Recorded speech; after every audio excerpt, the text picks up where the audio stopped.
Burası özel ve çok güzel bir yer. Uzun zaman önce, daha doğrusu ilk yapıldığı zaman buralarda koltukların arasında dolaşır. Sahnede kim varsa onu izlerdim. Güzel bir akşam olsun, güzel eğlenin, güzel dinleyelim birbirimizi. Çok güzel bir akşam olsun. Çok mu ama işte anla karnım tok.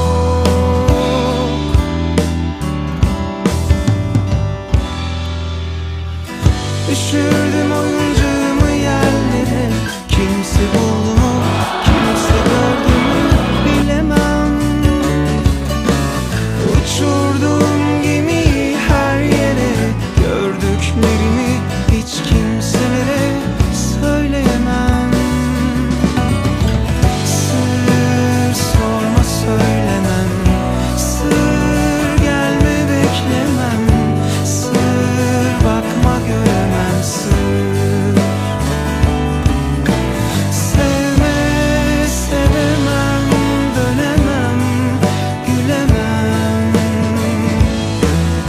Sır sorma söylemem. Sizi seviyoruz. Nice konserleri inşallah hep beraber.